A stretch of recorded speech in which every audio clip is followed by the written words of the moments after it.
Do people filing in? I believe we do.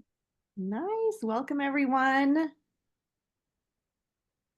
I'm so excited for everyone to meet my new friend. Well, one friend I've had for many years, my other new friend. So come on in, everybody. We have a hot topic tonight, very popular topic on our state site. So I'm excited to talk through this and see what we can do to help our students in this area. Let's see. And Mindy, tell me, they have access to the chat, right? Yep, we have access to the chat. I'll give some directions there shortly. As you're coming in, if you want to just drop in the chat where you are from. I know we have people from all over the US hopping on tonight. And if you want to put on there what your role is in education, we'd love that feedback as well.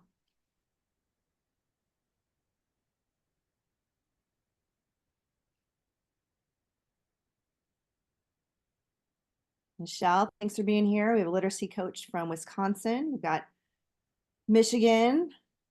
Hi, Ashley. I see Darcy on there. Megan, a reading specialist from Massachusetts. We have New Mexico. Hello, Abby.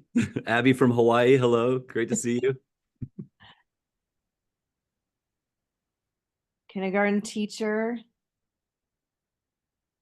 Thank you for what you do. You're on the front lines. We'll give our friends about one more minute, then we'll get started.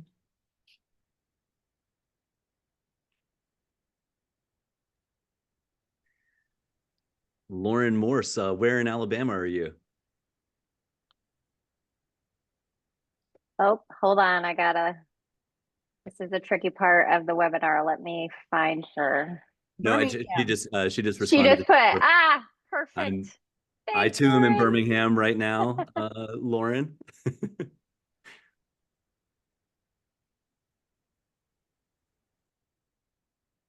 Love seeing all these names. All right, I'm gonna move my chat box down to the side and we'll go ahead and get started. So as you know, this webinar is being recorded, so you will be able to go back and listen to it, take some more notes. But welcome, my name is Jen Wright and I am the Science of Reading for the state of Missouri. I'm the administrator for the site and we are going strong with close to 2,300 people. We have representatives from almost every state in the US, and we now have some international participants on our Facebook group. So that's really neat and really exciting. I just want to thank you guys for being here. I know that it's a Thursday night. We're getting close to the holidays. If you're anything like me, we are tired and just appreciate you taking the time to spend 45 minutes to an hour learning about how to help some of our struggling readers in an area that many of you guys I've seen ask questions about. There's a lot of conversation on the National Science of Reading site. So I'm excited to bring this opportunity to our team. I want to introduce a dear friend of mine, Mindy Helbish. We were just laughing because I've actually known her for a long time. We just kind of keep showing up in each other's school districts, but now she's not where I'm at. Mindy is the partnership director for the company called Once, and she is going to kind of get us started today and introduce to you this program and our plans for the evening. Awesome. Well, again, I want to reiterate, thank you for being here. We are so excited to be learning with everyone.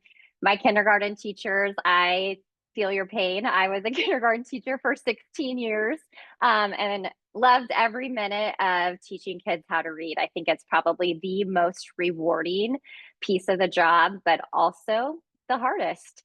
So I was fortunate enough to want to support teachers in this work because I know how hard it is to find myself in a role as an instructional coach with this amazing company called Once.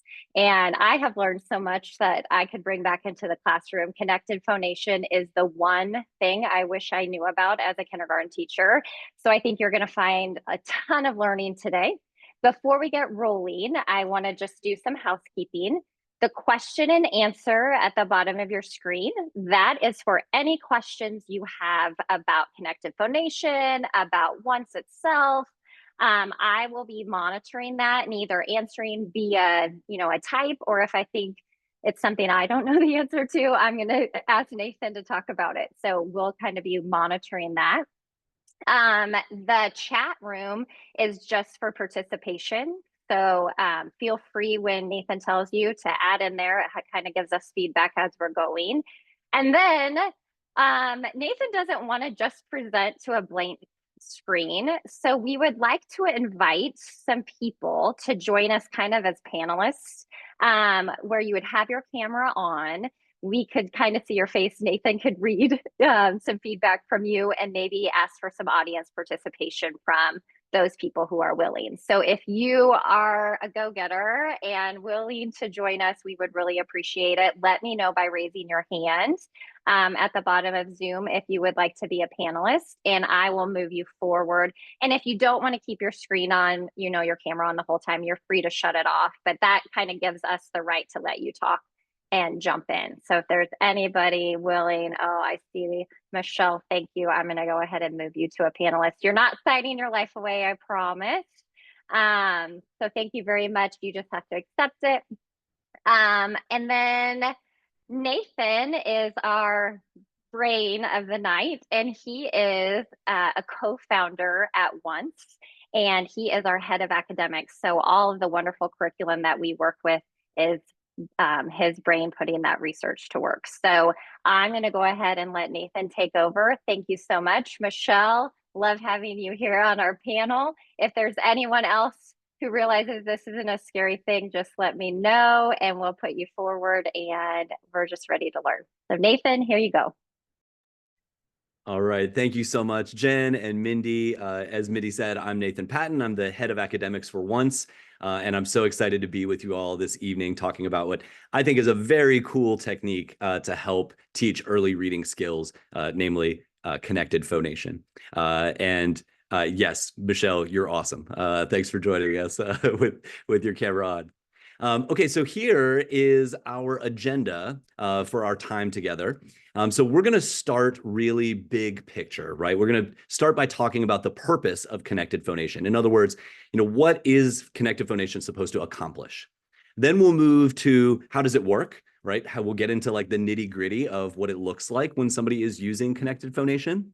And then we're going to practice. This technique is not just something to know, it is a skill, and it's one that can be challenging for adults. So practice is absolutely necessary to do it well. And so we'll be doing some of that here. Then we'll discuss how it can be incorporated into your teaching. So here I'll offer a few tips as you think about implementing this technique. And I'll give more context here about the Once program as well, because I think that the ways that we use connected phonations, it might inform your own use. And then, of course, we'll close out with questions. All right, so let's dive into this first chapter about the purpose of connected phonation. So here is a word on the screen that we can all read, right? Let's actually do it together. I won't be able to hear all of you, but I invite you to join me and we can read it in unison on 3. Okay, ready? 1, 2, 3. Raft. Okay, that was easy, right? We are all fluent adult readers, and so we're able to read that word with automaticity. But how did we get to that point? What did we have to learn in order to make that easy for us? There are many ways to answer this question, right? There are many components or things that we had to learn in order for that to be easy for us. And I invite you to just write one or several of those things that you had to learn in order to be able to read that word in the chat right now. I invite you to select everyone from the drop-down menu so that we can all see what each other is saying. But go ahead and drop your answer in there, and I'll give us 30 seconds to respond to that question on the screen. Go ahead.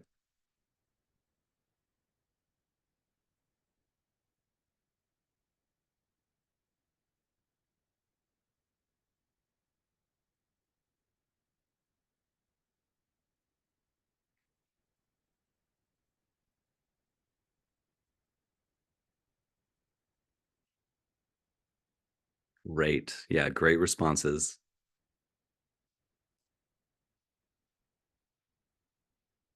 Fantastic responses. Thank you so much. And Anthony Francesco, hello. I saw your name in the list. Great to see you here. Um, yes, so great responses. I agree with so much of what you said there, right? I saw a lot of people talking about how we need to know the sounds, right? I need to know that when I look at one of those symbols, let's say the first symbol in that word that we call the letter R, that I'm supposed to associate that with a particular sound, right? That is critical. Other people wrote other vital things, it can be as basic as even like the fact that I need to read this word from left to right, right? That's not a universal thing. In some languages, we read from right to left. In some languages, from top to bottom. This is something that has to be learned. And some of you mentioned blending as well. And that is absolutely vital. Blending is a critical thing to mention, and thank you for bringing that up. I'm going to describe a scenario, and I want to see how familiar this scenario is to you all. If what I describe is familiar to you, I invite you to click on the raised hand button in the Zoom controls at the bottom of your screen, okay? So have you ever asked a student to read a word, like the word on the screen here, like the word raft, and the student said, okay, r, a, f, t, and you said, great, okay, so what word is it? And then the student goes, aft, ask, after, or something like that, right? So click that raise your hand button if you've had a similar experience to that kind of thing. Okay, I see a lot of hands. Yes, this resonates clearly with many of you. And when many of you registered for this webinar, many of you shared what you do for work. And I can tell you that we have a wealth of experience in teaching students to read, and experience from around the world, honestly. And so I think it's fair to say that this is common. This is a common experience. And I think that experience proves something, right? It proves that recognizing the sounds in a word is necessary, but insufficient to being able to read that word, right? We have to be able to identify each of the sounds. Our students have to be able to identify each of the sounds. And also, they have to be able to blend those sounds into one unified word.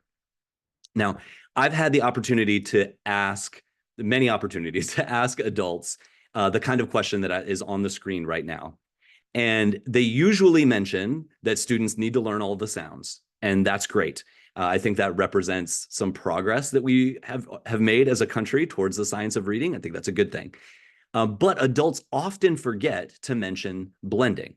And I think that's really interesting. I think the reason might be that it's hard for us as adults to remember what it was like before we knew how to blend. And that makes it difficult with us sometimes to empathize with students when they don't know how to do this yet. And what often ends up happening is that instructors will tell students to put the sounds together, and the student won't be able to yet. And the instructor will think to themselves, why can't they just put the sounds together, right? And the students will think to themselves, I don't know what my teacher is talking about. And the teacher often doesn't know what to say to the student to develop that skill of blending in them. And so they end up just repeating themselves, like put the sounds together, or maybe more likely just giving the student the word, which really doesn't help the student develop that skill. And, it leads to teacher frustration and student frustration, and it honestly can be a mess. And that's where connected phonation comes in. Connected phonation is a technique that instructors can teach students to use, and it will help them to learn to blend instead of just sort of, us as adults waiting in the hope that skill will develop on its own, which can take a long time. And for many students, it can be a long-term obstacle to their reading development. So connected phonation is about teaching students to blend earlier. That's what this is. That's what this is for. So getting back to our agenda here. So that's the purpose behind connected phonation. And so now let's move to this second chapter in the agenda. How does it actually work? Nathan, I'm going to interrupt. I know that, connected phonation is the wording that we're using, but I had a question from Shannon. Is continuous blending and connected phonation Synonymous. synonymous? Yeah. The pressure from the kindergarten teacher. Normally it's just kindergartners looking at me staring. Thank you. Yeah, great question. And in short, yes, it is. And I prefer the phrase connected phonation only because I think that continuous and blending, the two words in the other way to refer to this technique, are frequently used for other things. And so I think it has a slight risk of confusing people sometimes. But that's just a personal preference. It's really referring to the same thing. And sometimes even in the research, which we'll talk about later, it's referred to in both of those ways. Great question. Thank you for that. Any other questions we should answer now before diving into how it works? Okay. All right, let's do it. So there are two components to connected phonation. The first one is hold sounds, and the second one is don't pause. Now, that's really simple, right? Just two-word components, but actually there's a lot to say about each one of these components. So I'm going to zoom in on the first one, hold sounds, and then I'll come back to the idea of don't pause in a moment. So with hold sounds in particular, I wanted you to think about, just sort of ponder a question with me for a moment. I'm actually not going to have you answer this one in the chat just yet, but first just sort of ponder this with me. So how are the first two sounds in the word sat different from the final sound in that word? Okay, so I'm thinking about the word sat. Here's a phonetic spelling of that word. And I'm showing here with the colors that there is a similarity between the first two sounds that is not shared with the final sound. That's what I'm asking you to ponder right now. Okay. As you continue to think about that, linguists classify sounds in lots of different ways, right? There are vowel sounds and consonant sounds. There are voiced sounds versus unvoiced sounds, etc. The categories that I'm talking about right now, the first category has these sounds in it, and the second category has these sounds. And we're talking about sounds in particular. So here are the phonetic representations of those sounds, right? Not the letter names. Okay. All right. So thank you for mulling that over. And some of you may be like, yep, I know where you're headed with this, Nathan. But the first category, exactly. The first category, you got it, Amber. The first category is called continuous sounds. The second category is one that I'm going to call, for simplicity's sake right now, I'm going to call quick sounds. So let's talk about what that means. So continuous sounds are also sometimes called continuant sounds. You may hear it referred to that way. But the idea is that they are sounds that can be held. Whereas what I'm calling quick sounds are technically called stop phonemes or plosives. Linguists will call them plosives. But the idea there is that they are sounds that can't be held. So if we think back to this word that we were thinking about a moment ago, the word sat, the first sound in that word is s, and it is a sound that I can hold. That would sound like this. S, right? It would sound like, actually, let me change my setting to make sure you can hear me do that. S, right? Does it sound like I'm hissing like a snake? Okay, great. That is what makes that sound a continuous sound. The fact that I can say that sound continuously, like I could hold it until I run out of breath. The same is true for the next sound, right? The ah in the word sat. I could go ah, and the fact that I can do that makes it a continuous sound. Even if I don't hold the sound, if I just say ah, it's still a continuous sound because I could hold it. Now, in contrast to that, we've got that final sound, t. That sound can't be held because we produce these types of sounds by sealing off our airway, either with our lips or our tongue, in certain ways, and then sort of releasing air from our airway in a kind of pop, right? And I think that the word plosive sort of evokes that pop, right? The idea is that it has to happen quickly. It has to happen in almost an explosive kind of way. And so that's the idea with quick sounds, is that they cannot be said slowly. Now, sometimes adults sort of trick themselves into thinking that they can hold one of these quick sounds. I've had adults say to me, now, wait a minute, I think I can do it. Here, let me try. There, I did it, right? And I see some smiles. You'll recognize the mistakes that I'm making there. I have not just said one sound there. I've said at least two sounds. I'm saying a whole syllable, right? I'm saying t and a vowel sound, maybe like a schwa sound or something like that, right?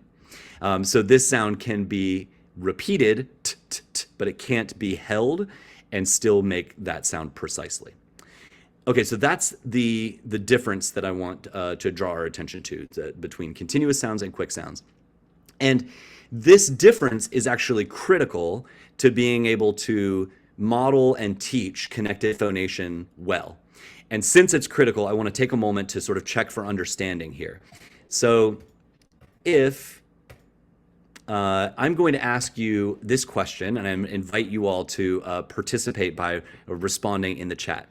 But here's how it's going to work. So I'm going to put several sounds up on the screen one at a time, and I'd like for you to tell me whether you think that's a continuous sound or a quick sound. And just for ease, just type a C, the letter C in the chat if it is a continuous sound, and type the letter Q in the chat if it is a quick sound.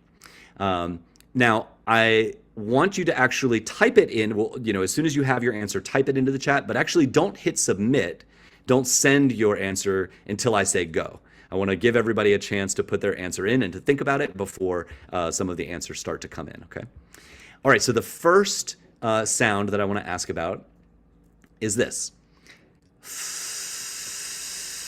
Okay, is that a continuous sound or a quick sound?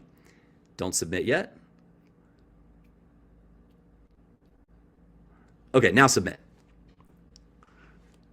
Very good, very good. I see almost all C's, which is correct. That is a continuous sound. Great job. Okay, but what about this one? The sound is V. Again, don't submit yet, but go ahead and type your answer into the chat.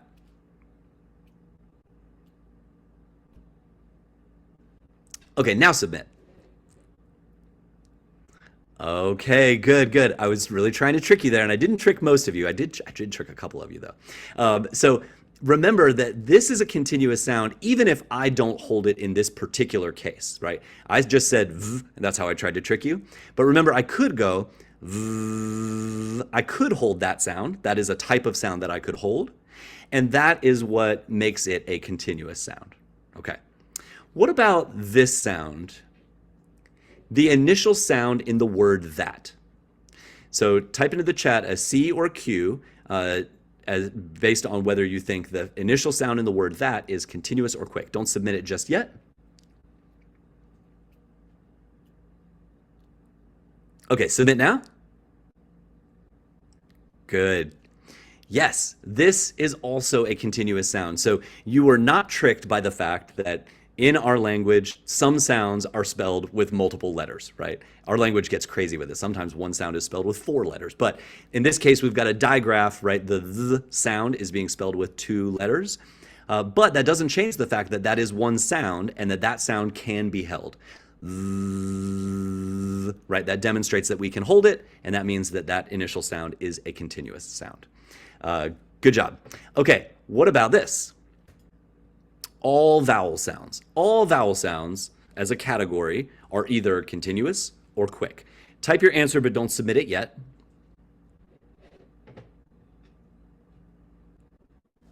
Okay, now submit.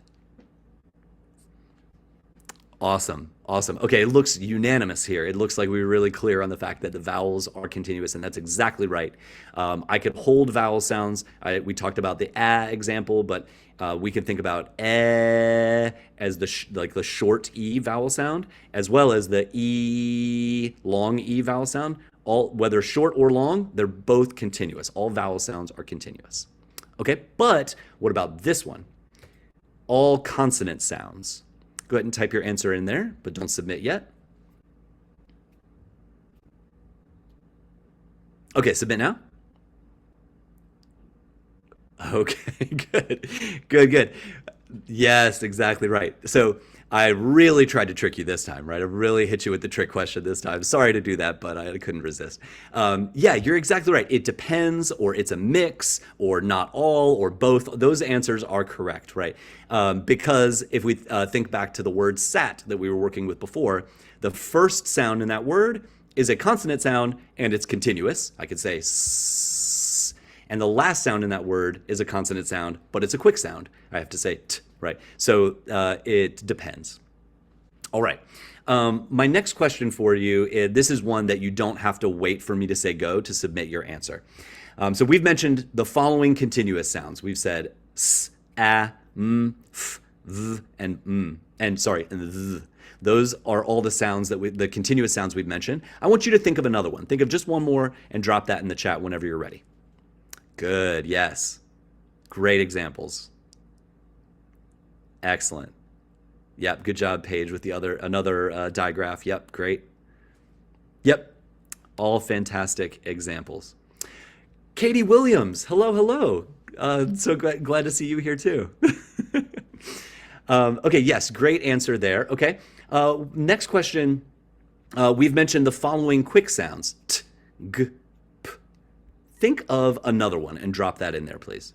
Awesome job. Yep, good. Yeah, exactly. Nice. Good. Now there are fewer of these, right? There are fewer quick sounds in our language than there are continuous sounds, and you can think about them if you sort of like move from front to back in your mouth. You can think of all of the ways that they're formed, right? So if you start at the front with a bilabial stop, you can put your two lips together, and then you can say p, and then you can do the voiced version of that too, b.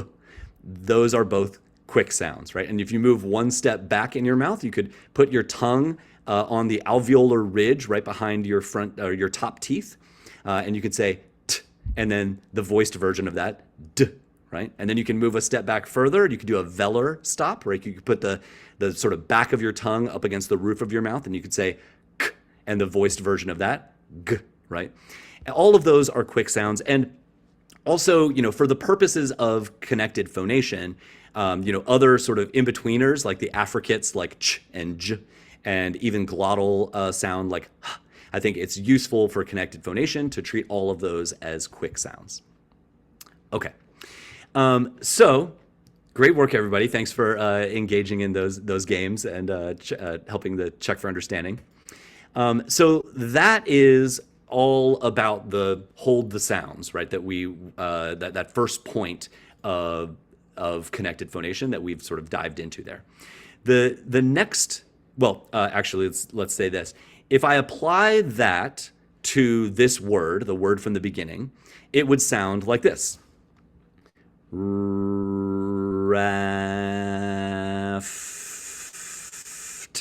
right? Did you hear how I held each of the first three sounds in that word for about 2 seconds each? That is because each of those are continuous sounds. Did you hear how I didn't hold the final sound in that word? That's because it's impossible to do so, right? That's what we sort of just went over there with quick sounds, right? So that's what it looks like to apply this understanding of continuous sounds and quick sounds to a word when you're using connected phonation. Well, what about the other half of connected phonation, the don't pause half of it? Well, if I apply that to this word, it sounds like this. Raft.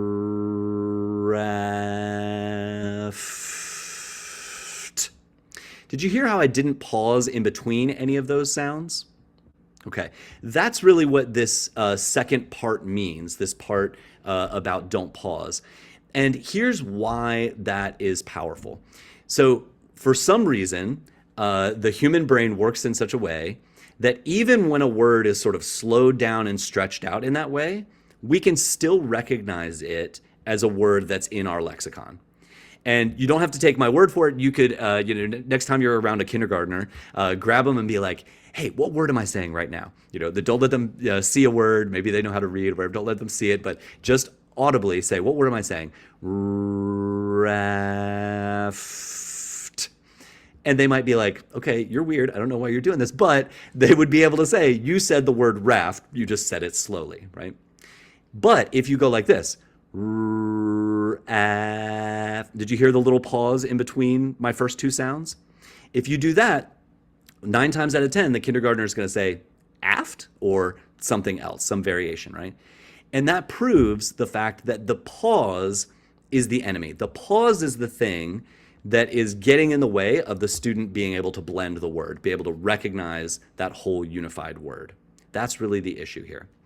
And so the way these two things work together, the the hold the sounds and the don't pause, is that if you teach the students to use this technique, then when they sound out the word raft, what they're going to be doing is that as they're holding that initial sound, as they're saying, they have the opportunity to look ahead and think, what is that next sound? They look at the letter A and they think to themselves, okay, yeah, they have to do this like sound identification cognitive step, right?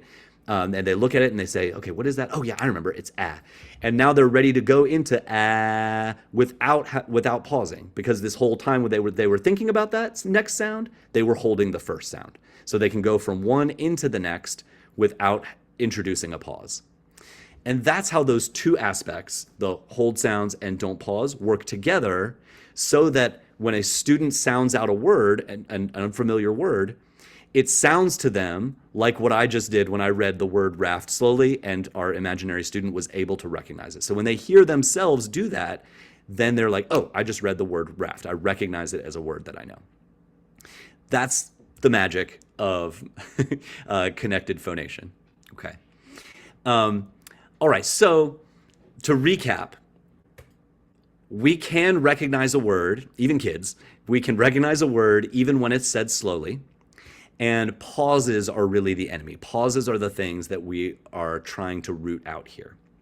Okay, now it can be really challenging to teach connected phonation in the context of a whole classroom, like to a whole classroom of kindergartners, right? Like right now, we are in, you might be sort of, trying this out on your own. You might be in a quiet spot. You're just with yourself. But, a kindergarten classroom can be a very chaotic environment, right? It is a beautiful, lovely chaos that, I treasure every time that I get to be in there, but it makes it hard to hear things, especially hard to hear the sounds that an individual student is making. So let me tell you a little bit about how the Once program teaches connected phonation, and how I think that can apply outside of our program too. So as a reminder, I'm the head of academics with Once, and Once is a program that we have thousands of students using the program in some big districts around the country.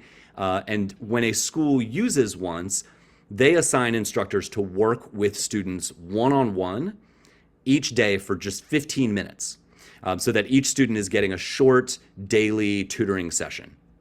And in order to see these students one-on-one, the instructors are usually school's support staff, like instructional aides or assistants or paraprofessionals, et cetera. And it's support staff that the school has assigned to do Once with the students.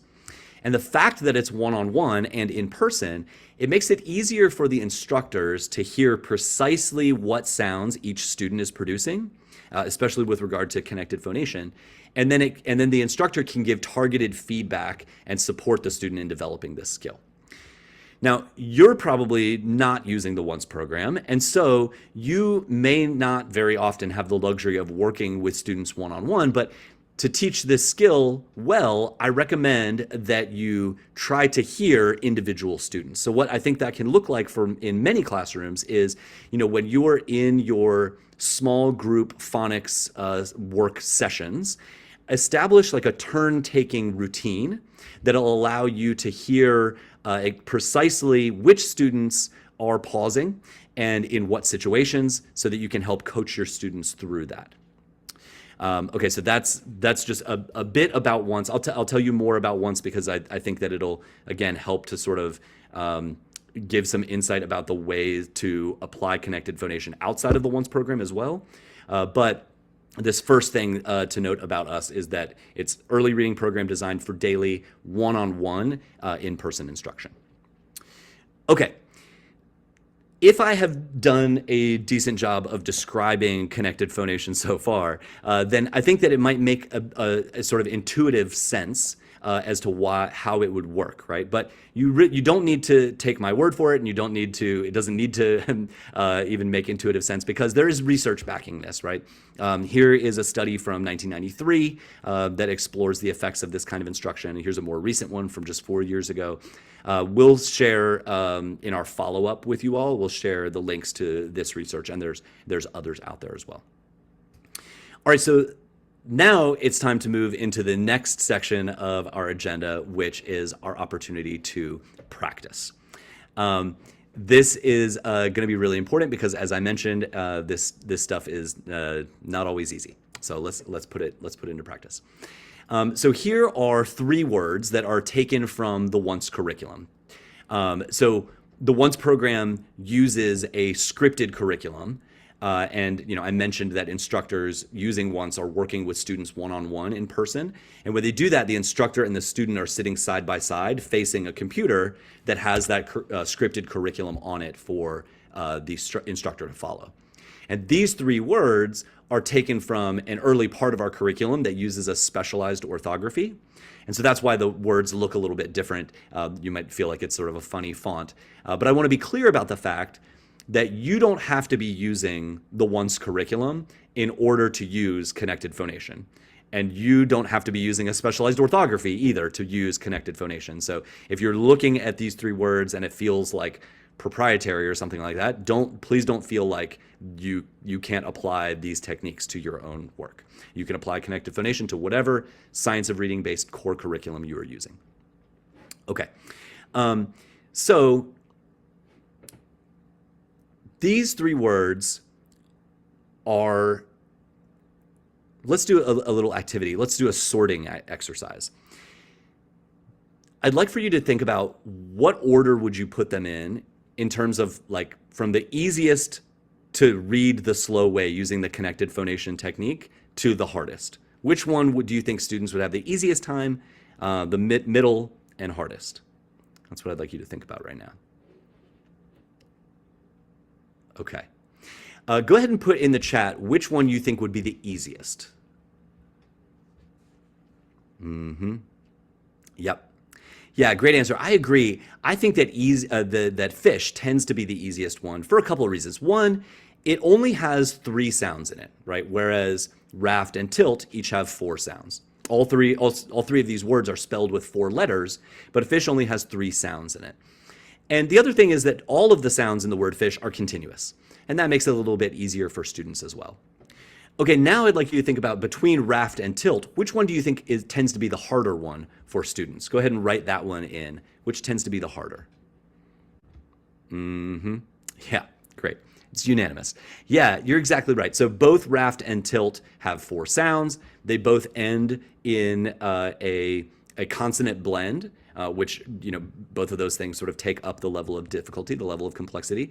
The real differentiator between tilt and raft, though, is that tilt begins with a quick sound. And it's a little bit trickier for students to learn how to go from a quick sound into a continuous sound than it is to go from a continuous sound into a quick sound like at the end of raft. So the beginning of tilt provides a little bit of extra challenge for students. All 3 of these words you might categorize as CVCC words, right? But I think really that sort of oversimplifies the fact that there is a difference in like what we might call like phonetic complexity for students. And so I would encourage you to think about that as you scaffold your teaching of connected phonation. So you might teach words like, or have students practice with words like fish before words like raft, before words like tilt, etc. Okay. So now let's get into the practice. I'm going to model what it should sound like to do the word fish in this connected phonation style, and then we will we'll do it sort of in unison. I'll give you an opportunity to practice on your own, and then I'm going to ask for a volunteer to come off of mute and let us all hear your version of fish. Okay, so here's me first. Ready? Fish.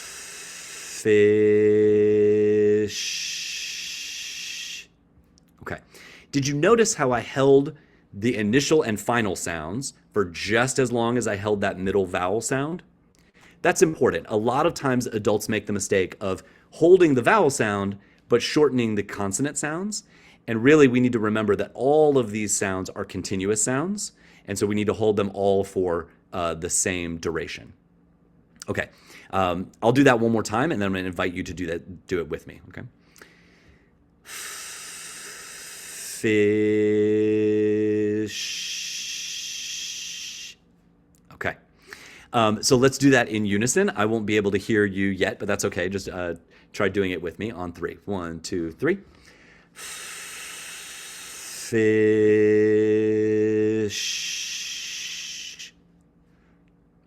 Good. Another thing that adults often have trouble with is pausing right here after that initial sound, in between those first two sounds. This is the place where people have the most trouble. I teach this skill to a lot of different adults, and it's possibly the majority of them really struggle at first to not pause after that first sound. And so if you feel like, oh no, I paused after that, even though I knew I wasn't supposed to, don't worry, you're in good company. This is very common, and I'll share some techniques in a moment for how you can work on getting rid of that pause. But listen for that as we do it in unison one more time, okay? 1, 2, 3. Fish.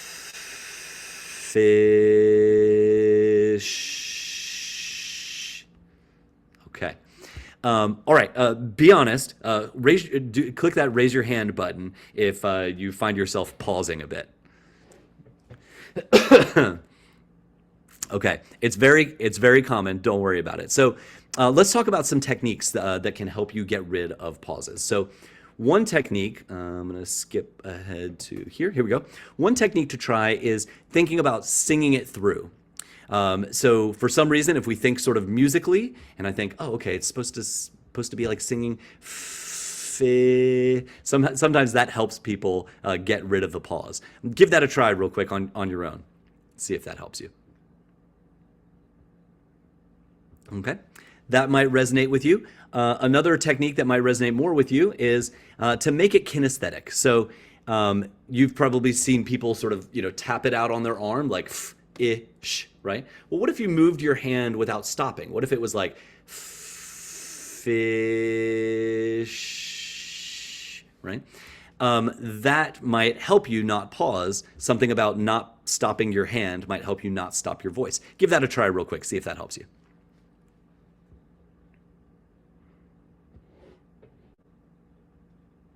Okay, thank you. The final technique that you can use is you can do something that can sort of trick your brain, right? So we're putting 3 sounds together to make this word, right? We're adding these 3 together. But what if we pretend that the second sound is not I, but instead we're going to pretend that it's fi. So you're actually adding from the first sound f to the second sound fi. It can be easier if you try that to get rid of the pause between those two. It might at first sound to you like you've said f twice, but actually as long as there's no pause there, if we recorded you and sped up the audio, it would actually sound like the word fish, the way it's said at a regular rate. So give that technique a try real quick on your own.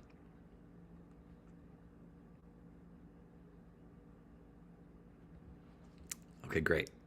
Great. So I hope one of those resonates with you, and you may find others that resonate more. But thank you for practicing the word fish with me.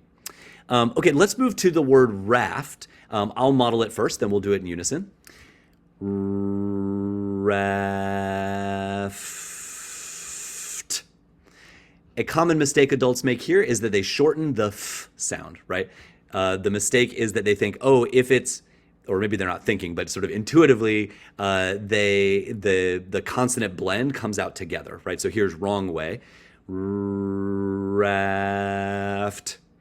right? But remember that even though that f sound is inside of a consonant blend, it's still a continuous sound. And so we need to hold that sound, just like a student would if they were reading this word, right? They don't know, by the time they get to that second to last sound, they don't know that they're in a consonant blend. And so they're going to be holding that sound, and that's what we should model too. Okay, let's do this one in unison on 3. Ready? 1, 2, 3. Raft. Okay, great. Practice that on your own for a moment.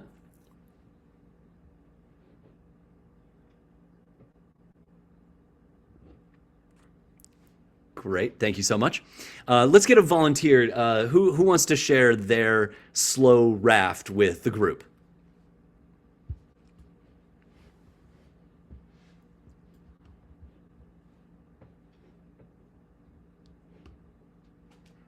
You can volunteer by clicking that raise hand button. Mindy will take it from there. We have a shy audience. Okay, no worries. I'll call on Mindy then. Mindy, take it away.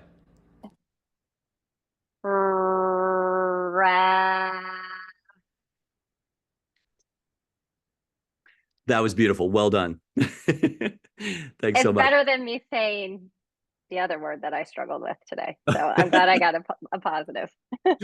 Nice work. Okay, so let's move on to the word tilt then. So I mentioned that this one's a little bit trickier because it begins with one of those quick sounds. Well, if we know that it's impossible to hold that initial sound, and we know that the rules of connected phonation mean that we can't pause after it, then we're left with only one option, which is that we have to go straight from that initial sound into that second sound, the continuous sound. And that's going to almost sound like they're coming out together, like at the same time. So here's what it's going to sound like. I'll model it first. Tilt. I'll do that again. Tilt. Okay. Let's do it in unison on three. 1, 2, 3. Tilt. Okay, nice. Practice that on your own for a moment.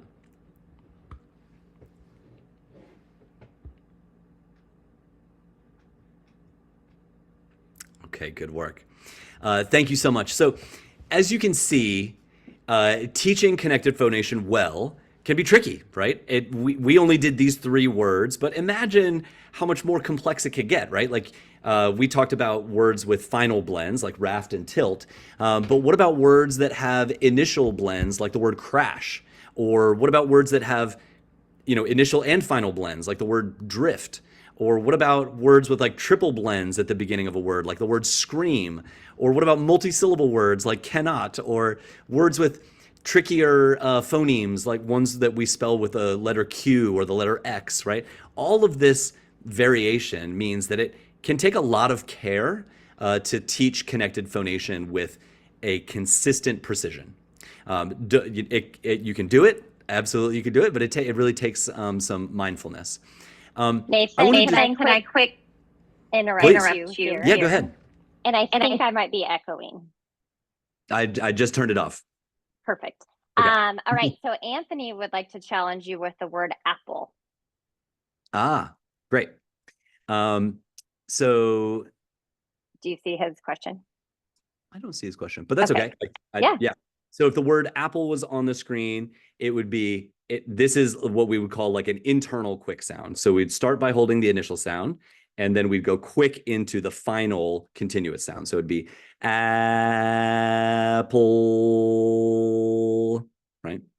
And now, before you use that type of word with that type of structure with your students, of course, you would want them to be familiar with the idea of consecutive stop phonemes or consecutive quick sounds that you're actually only producing a single, one phoneme. You're only making that sound one time.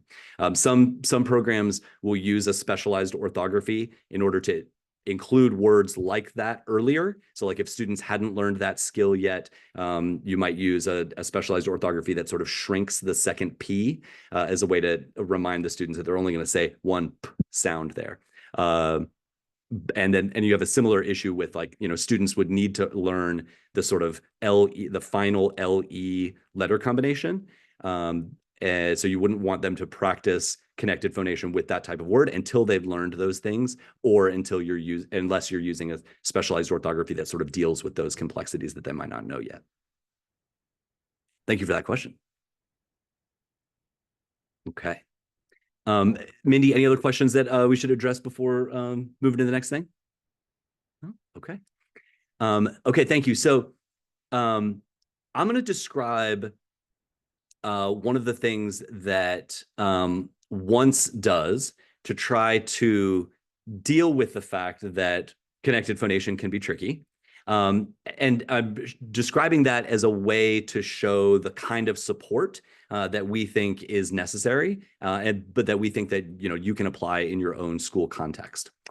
So I'm going to skip ahead to here. So we have talked about already the first bullet point here, that Once is an early reading program designed for daily one-on-one in-person instruction. And we talked about the second bullet point, that we train schools employees who follow a scripted curriculum based on the science of reading. And this third bullet point is another key aspect of our program, which is that all instructional sessions are video recorded, and instructors receive weekly live video coaching from the Once team. So I mentioned that you got your instructor and your students sitting side by side facing the computer that has the curriculum on it. Well, that computer is also recording the session so that our team can observe that instruction by watching these videos, and then plan a personalized meeting for each instructor. And those meetings happen for a half hour weekly as a way to support that instructor's ongoing development. And so that's the kind of support that we find is necessary. And so, if you are a classroom teacher who's planning to implement connected phonation for the first time in your classroom, I applaud you. And I encourage you to record yourself modeling connected phonation and listen back to yourself, right? To really try to root out any pauses and to, test this out with lots of different types of words with different structures. Or, you could ask a colleague to listen to you as you sound out words of various different types of structures and give you feedback.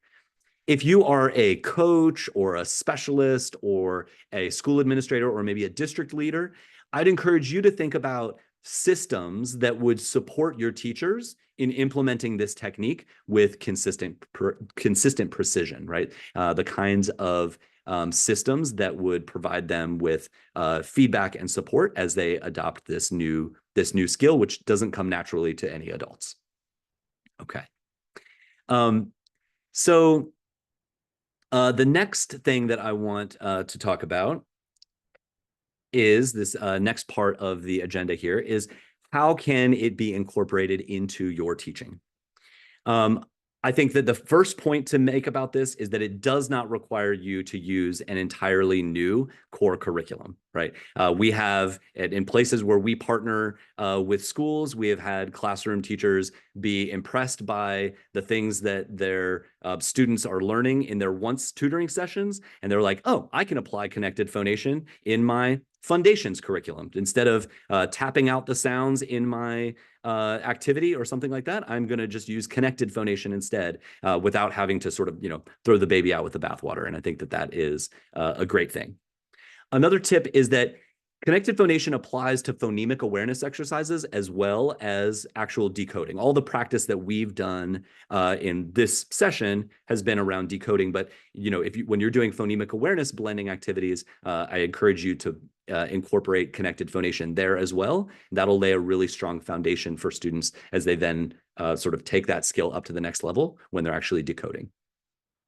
Another thing that I'll mention is that this applies more broadly than sometimes people think. Some students might, if they're dealing with the word sat, they might go sat.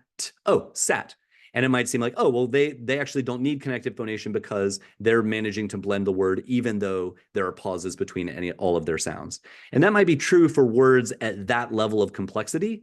But if you can teach the student the skill of connected phonation, then they will be able to apply it to much more complex words. Because even though the pauses might not be throwing that particular student on the word sat, it might really throw the student when they get to a word like scream or rebuild or, much more complex words. And so this skill can really apply even if it might seem at first blush like a particular student doesn't need it. The last thing that I want to mention is that I encourage you to use a correction protocol. There is one that we're going to be sending you after this that we use in the Once program. It looks like this. It's a flow chart of how an instructor should respond given particular types of mistakes that a student might be making as they are reading. Okay, so I want to now turn it back over to Mindy, who is going to sort of lead us through our question and answer portion of our session. So that would be here. Awesome. So first off, thank you, Nathan. I learn something new every time I listen to you speak. So I appreciate all of your time and effort. Thank you to all of the people here joining us. I have two questions. The first one was, how do you know when to discontinue connected phonation?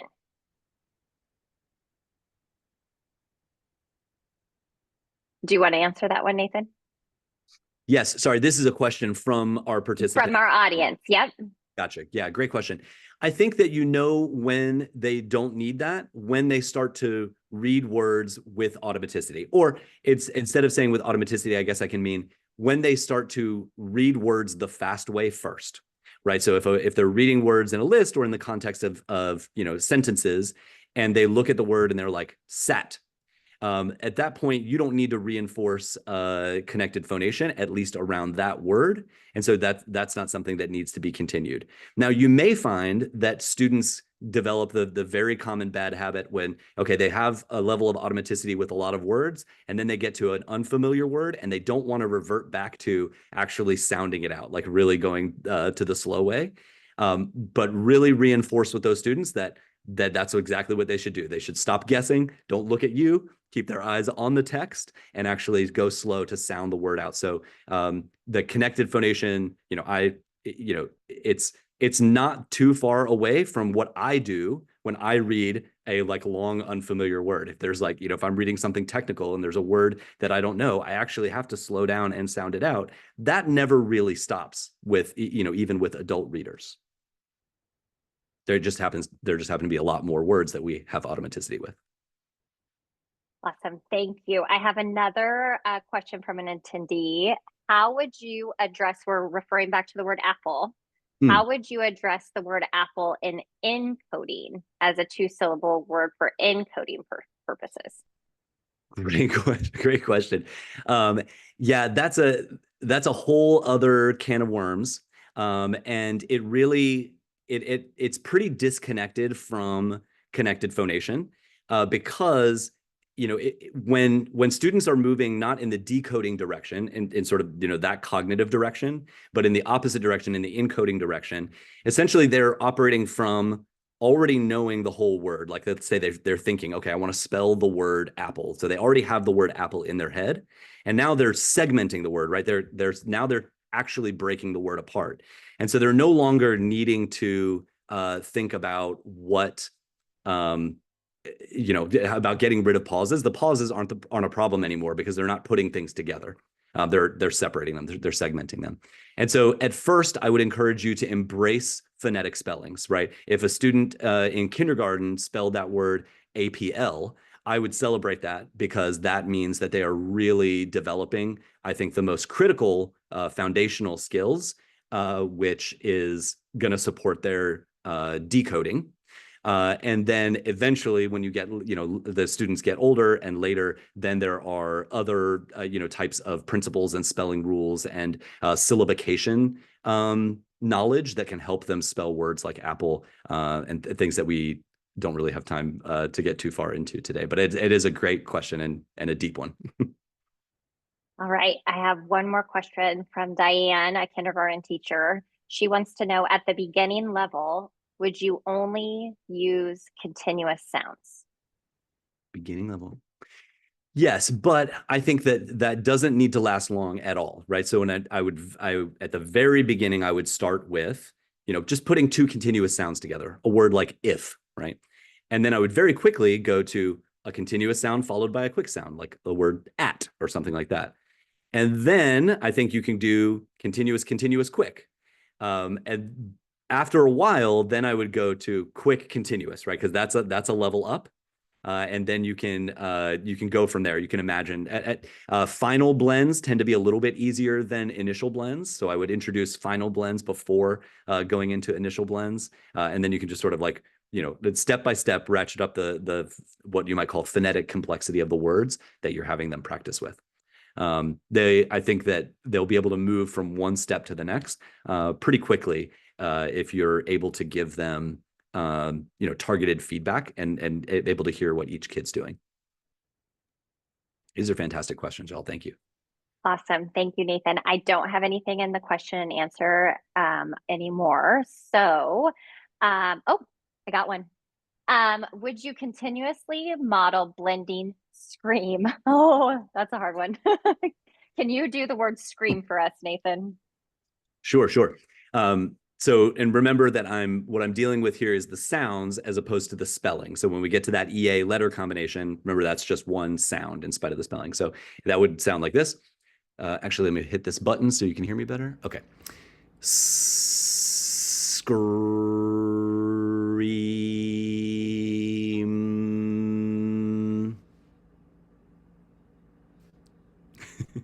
Should I do it one more time?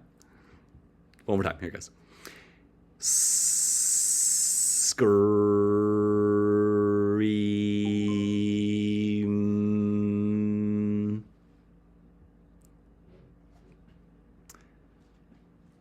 Thanks for that question. I I appreciate appreciate that that question. question. Yeah. Nathan, Nathan, I'm I'm on. on. There you go. Perfect. Um, the person who asked that question, as a coach, I practiced that word over and over and over again because I thought it was so hard. So thank you. Okay. I would love just the opportunity to get some feedback from you all regarding our webinar. So I'm going to launch a poll. I would appreciate if you would just take a little bit of time before we close out to answer a couple of questions for us so we can kind of reflect on how the webinar went and make improvements. We also have some goals to address some other topics in science of reading. So if you have some deep desires, excuse me, as things to learn about, please include that. And also, if you would love to talk more about what this might look like in your school or district, we would love the opportunity to meet with any district leaders. So if you think that this is something that would be a good fit for your school or district, please enter your district email, and I would love to spend time with you and talk more. Jen, I'm going to hand it off to you. Thank you for this opportunity, and thank you to the Missouri Science of Reading page for sponsoring us. We appreciate you so much. What a great evening. I'm Nathan, are you a singer by trade, or is this from the job? I wish my family could have heard you ask that question. They would laugh so hard. No, I terrible singer. I think you're going to have educators across the US holding all of those continuous sounds tomorrow. I can just imagine. I always like taking notes. And again, I always learn so much from these webinars. This was such a fantastic one. I'm so appreciative as people are kind of typing in their information. My favorite, I love the 3 tips. So number 1, sing it through. Number 2, make it kinesthetic. I'm very passionate about multimodal instruction, so I love the thought process behind that. I think a lot of times we have programs where they're chopping sounds apart, which is okay if you're trying to spell it, but when you're trying to blend those sounds together, I think just that motion of moving your hand down your arm, I love that. And then tricking your brain. I'm still trying to put some of those sounds together.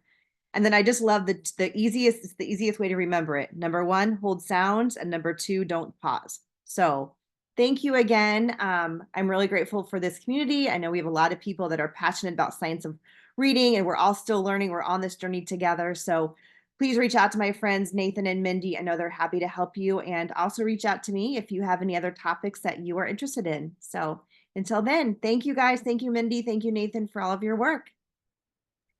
Thank you all.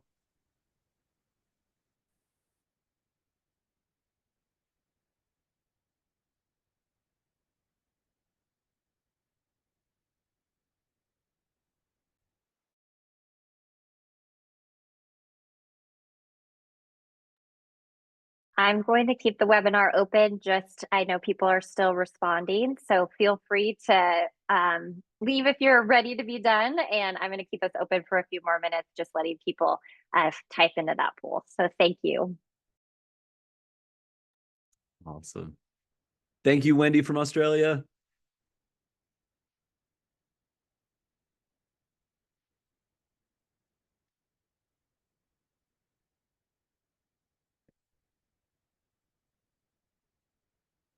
Thank you, Katie. Thank you, Anthony. Thank you, Lauren from Birmingham.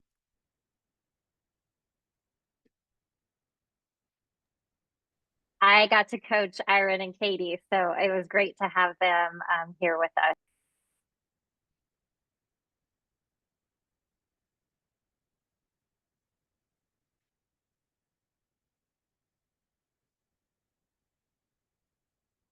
Hmm.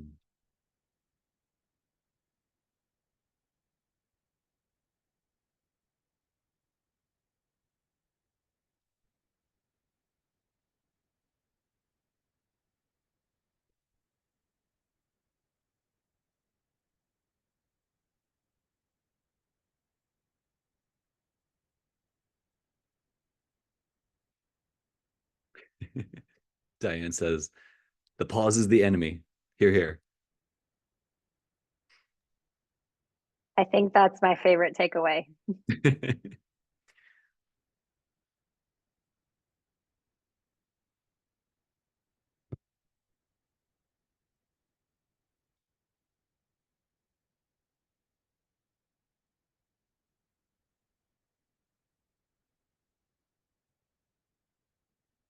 Thank you all. It's great to read through the comments or the chat.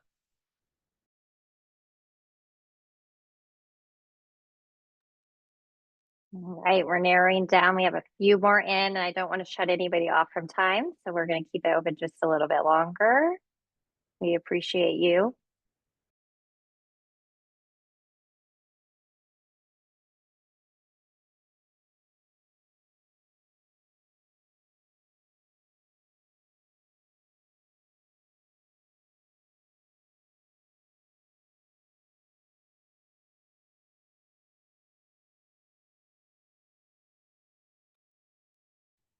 Megan just asked if she can share the recording with colleagues. Of course, like feel free to pass on this learning with anyone. Our goal is to help kids learn how to read.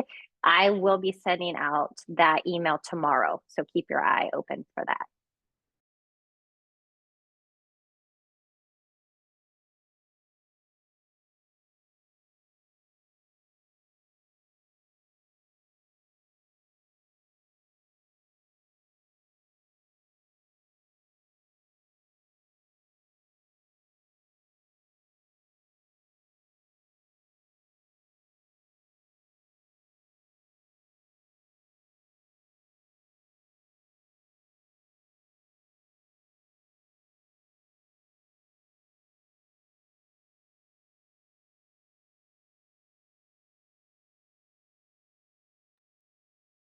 Okay, I feel like we should be wrapping up. If not, please put in the chat, let me know. Otherwise, I think I'm going to close out for tonight. Okay. Awesome. Thanks, Jen and Nathan. Yes. Have a great night. Talk soon. Bye, guys. You all. Bye. Bye.